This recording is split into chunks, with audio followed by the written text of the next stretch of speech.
जय जय श्री राधे।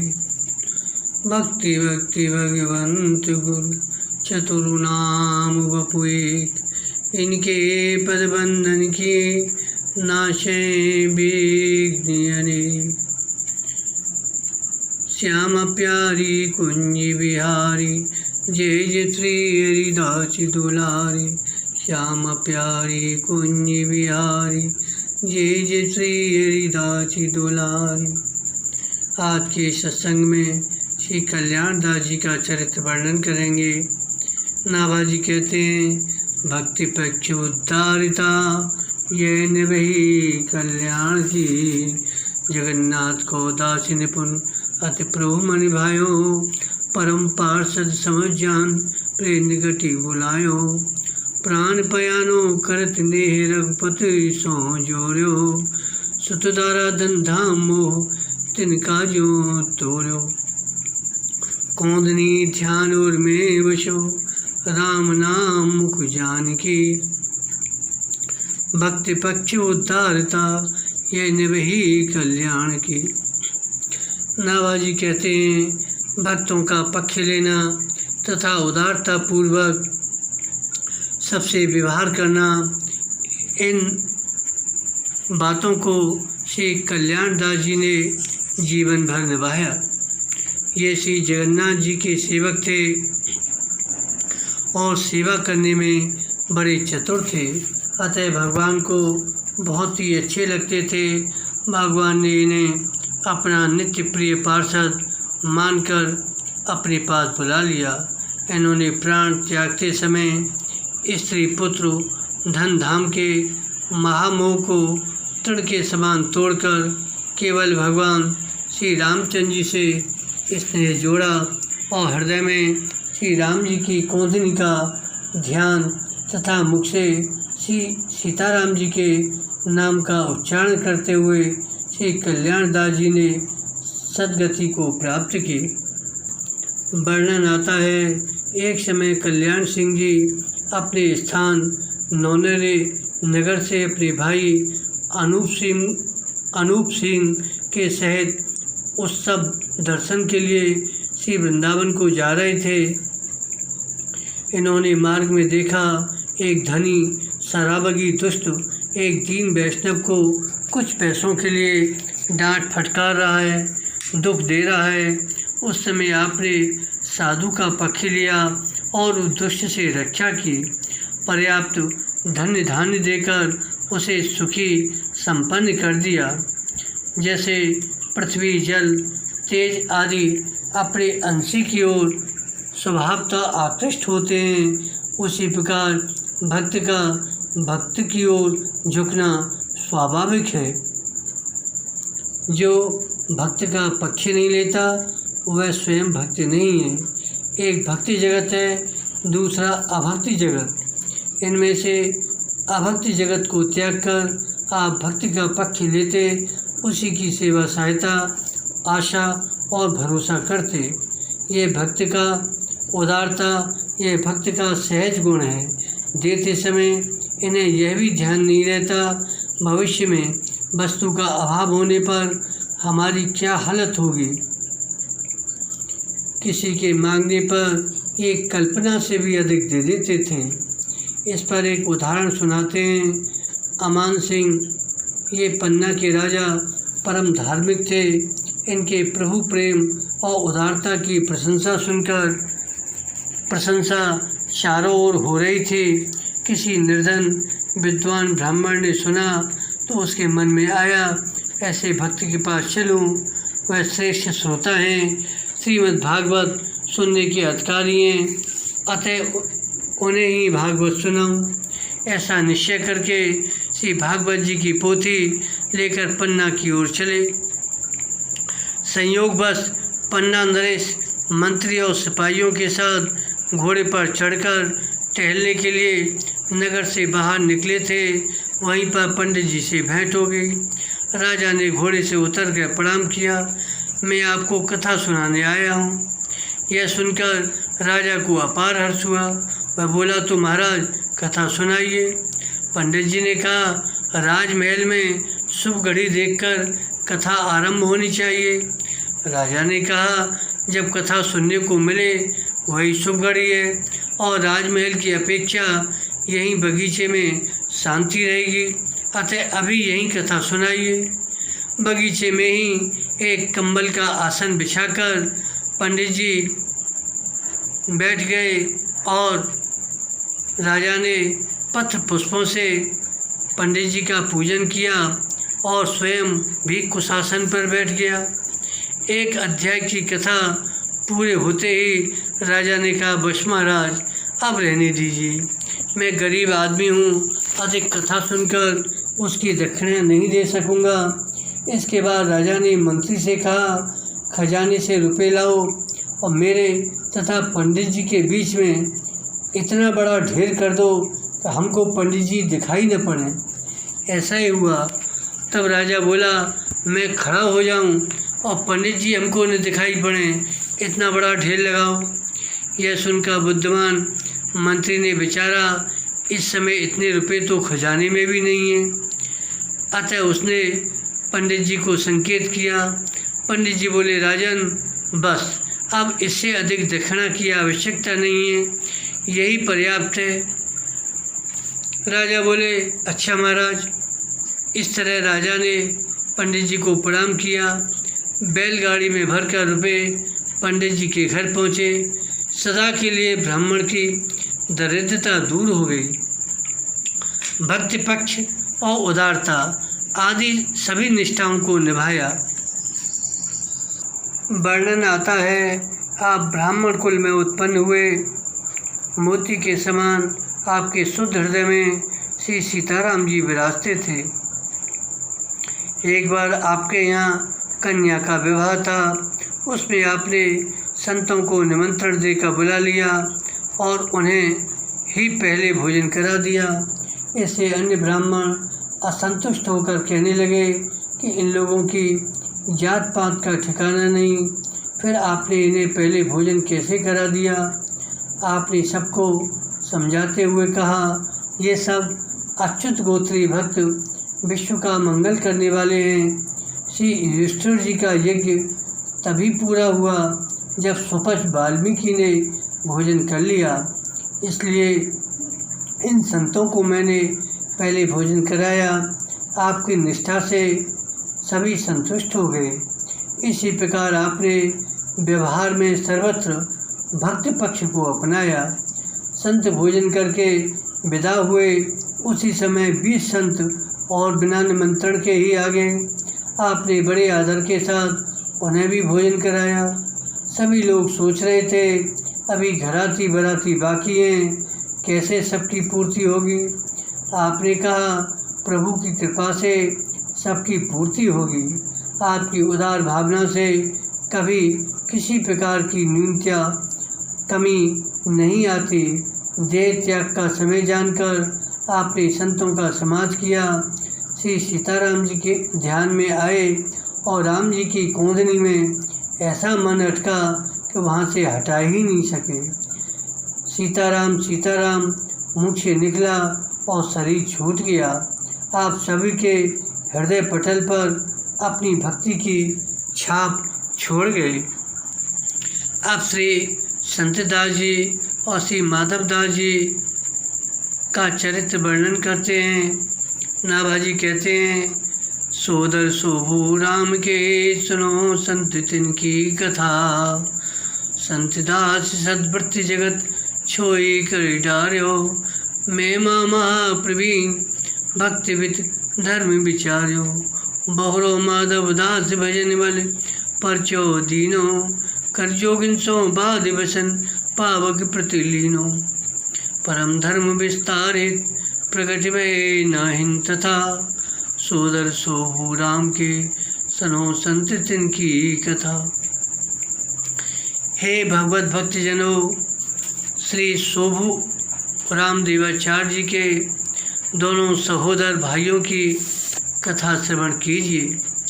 सदाचार एवं सात्विक वृत्ति से निर्वाह करने वाले श्री संतदास जी ने जगत को नीरस एवं निस्वार वस्तु जान मानकर उसे त्याग दिया।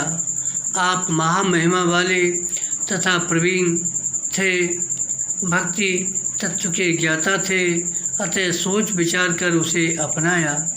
दूसरे भाई श्री माधवदास जी ने भजन के प्रताप से चमत्कार दिखाया और अभक्त योगियों से वाद विवाद करके अपने वस्त्र जलती अग्नि में डालकर ज्यों के त्यों वापस कर दिए। परम धर्ममयी श्री हरिभक्ति के प्रचार प्रसार के लिए ये दोनों भाई प्रकट हुए। इन्होंने जैसा कार्य किया वैसा कोई दूसरा नहीं कर सकता। एक बार माधवदास जी ने नाथ के शिष्य एक राजा को दीक्षा देकर वैष्णव बना लिया। इससे वह कनफटा योगी बहुत नाराज हुआ। बोला, तुमने ऐसा क्यों किया? आपने कहा, ब्रह्मा, शिव और इंद्र आदि से पूजित होने के कारण विष्णु भगवान श्रेष्ठ हैं। उनके चरणों से गंगा की उत्पत्ति हुई है, जो त्रिलोक तारिणी अघहारिणी है। अतः किसी भी देवी देव के उपासक को विष्णु भक्ति का उपदेश देना उचित है। इससे वे देवगण अप्रसन्न नहीं होते। इस संबंध में जोगी ने श्री माधवदास जी से बहुत वाद विवाद किया, पर इनसे नहीं जीता। तब बोला, हम अपने कानों की मुद्राएं और सिंगी को आग में डालते हैं, तुम अपनी कंठी माला को डालो। जिसकी वस्तुएं जल जाएं वह हारा, जिसकी न जलें वह जीता। माधवदास जी ने कहा, तुलसी माला को हम अग्नि में नहीं डाल सकते, हम अपना वस्त्र डालेंगे। अग्नि में डालने पर जोगी की मुद्राएं सिंगी जल गईं, परंतु इनका अचला नहीं जला। हार कर उसने चरण पकड़े, क्षमा प्रार्थना करके अनुयायी बना। वो जोगी में अग्नि स्तवन सिद्धि थी, कई स्थानों में उसका प्रदर्शन कर चुका था, अतः उसे अहंकार था। भक्ति के सामने माइक सिद्धियां व्यर्थ हो जाती हैं, इसलिए वह हार गया। उन दिनों हरियाणा में नाथों का आतंक था, वे वैष्णव संतों को टिकने नहीं देते थे। एक बार कई लोगों ने आपकी भजन कुटी में चारों ओर से आग लगा दी, पर कुटी नहीं जली। भक्ति के प्रभाव को देखकर बहुत से लोग आपके शिष्य बन गए। वर्णन आता है कि एक बार श्री संतदास जी के मन में उत्कट वैराग्य उत्पन्न हुआ कि जंगल में जा बराजे। संसारियों से आप कुछ भी प्राप्त करने की आशा नहीं करते थे। बहुत से ग्रामीण लोगों ने आपसे आकर कहा, आप चलकर गांव में रहिए, वहाँ आपके भोजन आदि का यथोचित प्रबंध हो जाएगा। यहाँ जंगल में कुछ भी प्रबंध नहीं हो सकता। श्री संतदास जी ने कहा, मुझे तो श्री गोविंद देव जी की आशा है, आप लोग मेरी चिंता न करें। यह सुनकर गांव के लोग निराश होकर चले गए। आप वहीं भजन में मग्न रहे। भगवान ने नगर के हाकिम को आदेश दिया कि मेरा भक्त वन में बैठा है, उसकी सेवा करो। उस हाकिम ने बहुत से मिष्ठान पकवान लाकर आपको भोजन कराए। समीप में चौकीदारों को नियुक्त किया। इसके बाद आपकी महिमा बढ़ी। अनेक लोग दर्शन करने और उपदेश लेने आने लगे। इस प्रकार परम धर्म का आपने विस्तार किया।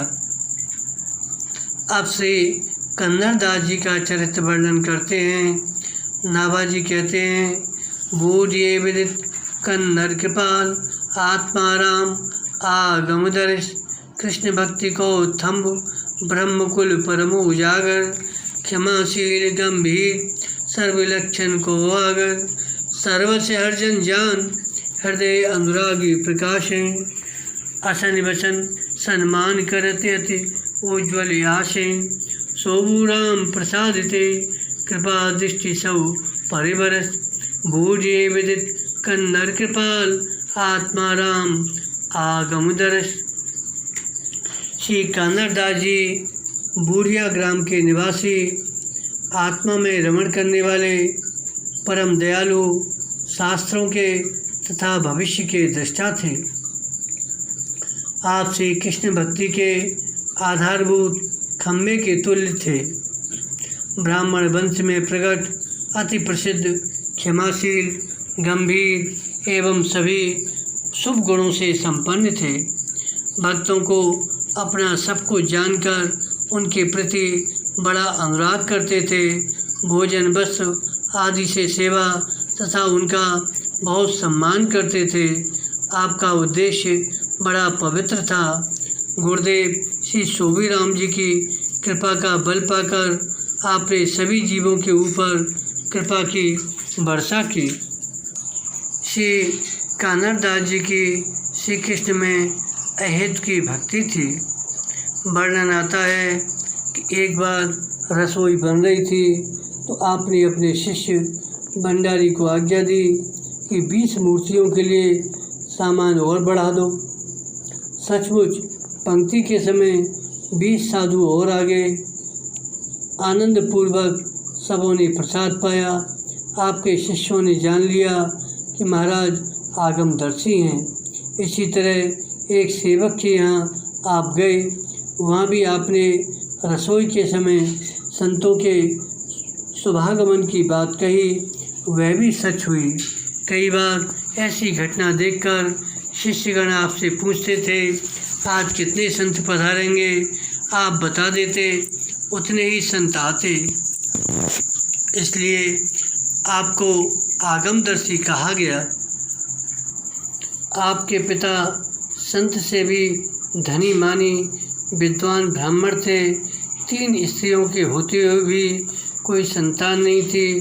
तब आपके गुरुदेव श्री स्वयंभू रामदेवाचार्य जी के वरदान से आपका जन्म हुआ। पिता के स्वर्गवासी होने पर बाल्यावस्था में ही आपको सर्प ने डस लिया। श्री गुरुदेव की कृपा से आप पुनः जीवित हुए। संसारी लोग धन, पुत्र और स्त्री आदि को अपना सर्वस्व मानते हैं, परंतु भक्तजन भगवान को ही अपना सर्वस्व मानते हैं। श्री कानरदास जी में हार्दिक अनुराग था। ऐसा नहीं कि दिखावा मात्र हो। अन्न, वस्त्र आदि का मुक्त हस्त से वितरण करते थे। अतः रिद्धि सिद्धि श्री कानरदेवाचार्य जी के समीप मंडराती रहती थीं। आप सभी को भगवत भक्ति का दान देते थे। शरणागत के लोक परलोक दोनों सुधार देते थे। यह शक्ति गुरुदेव से मिलती है। गुरु भक्त, गुरु कृपा प्राप्त शिष्य सभी पर कृपा की वर्षा करने में समर्थ होता है। अब श्री गोविंददास जी भक्तमाली जी का चरित्र वर्णन करते हैं। नाभाजी कहते हैं, भक्ति रत्न माला सुधन गोविंद कंठी बिकाए की। भक्ति रत्न माला सुधन गोविंद कंठी विकास की। रुचिर शीच घन नील लील रुचि सुमति सरितिपत। विविध भक्ति अनुरक्त व्यक्ति बहुचरिति चतुर्वती। लघु दीर्घ सुर शुद्ध वचन अवरुद्ध उच्चारण। विश्वास विश्वास दास परिचय विस्तारन। जान जगत हित सब गुणन सुसम नारायण दास दिए। भक्ति रत्न माला सुधन गोविंद कंठ विकास की। नाभाजी कहते हैं, भक्ति रत्नमाला भक्तमाल रूपी उत्तम धन श्री गोविंददास जी के कंठ में सुशोभित होकर वृद्धि को प्राप्त हुआ। इन्हें संपूर्ण भक्तमाल कंठस्थ था। अत्यंत सुंदर शील स्वभाव वाले तथा मेघ के समान नील वर्ण वाले भगवान श्री रामचंद्र जी के चरित्रों में आपकी सहजी रुचि थी। शुद्ध बुद्धि के तो आप समुद्री थे। सभी प्रकार के भक्तों में आपका परम अनुराग था। उन सबके चरित्रों को वर्णन करने में आप अत्यंत चतुर थे तथा भक्तमाल को पढ़ते या गाते समय हर्ष दीर्घ स्वरों का यथावत उच्चारण करते थे। चरित्रों का वर्णन करने में वाक्य एवं शब्दों की इस प्रकार योजना करते कि उनमें विरोध न हो, अर्थ की संगति में बाधा न हो। आप संपूर्ण विश्व में निवास करने वाले भगवान एवं उनके भक्तों में दृढ़ विश्वास रखते थे और भक्तों के चमत्कारों का विस्तार पूर्वक वर्णन करते थे। सभी जीवों के हित में तथा भक्ति भगवंत और गुरुदेव की सेवा निष्ठा आदि में श्री नाभाजी ने अपने समान जानकर भक्ति रत्नमाला रूप संपत्ति को इन्हें प्रदान किया। अतः ये श्री भक्तमाल के श्रेष्ठ प्रवक्ता प्रथम भक्तमाली हुए। श्री गोविंददास जी का सभी भक्तों में अनुराग था, अतः सभी भक्तों के चरित्रों का बड़े सुंदर ढंग से वर्णन किया।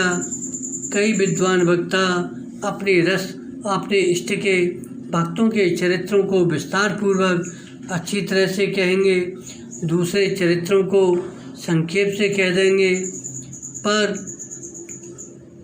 चतुरता यह है कि सभी भक्त रस और अवतारों की महिमा को यथावत कहा जाए।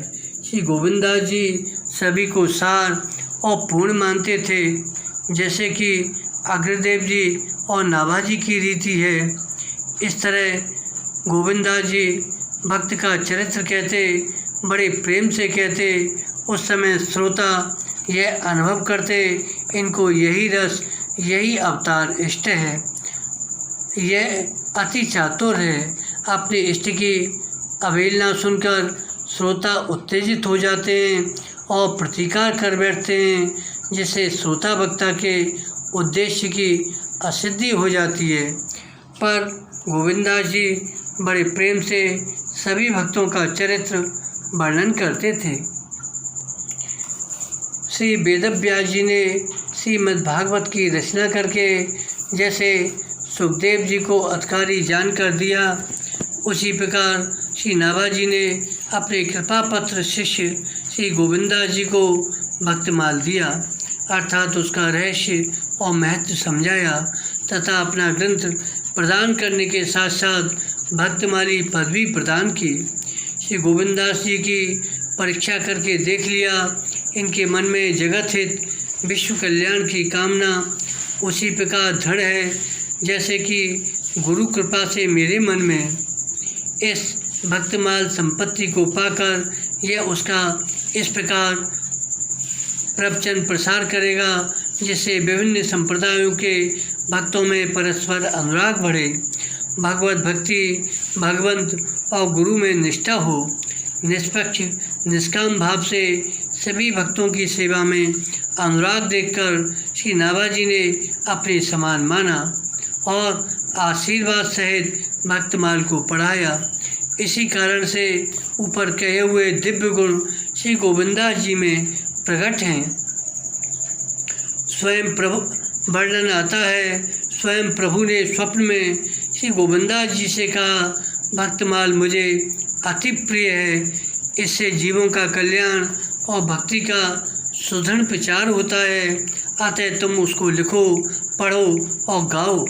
ऐसी प्रेरणा पाकर इन्होंने भक्तमाल का अध्ययन कर उसकी कथा कहना आरंभ किया।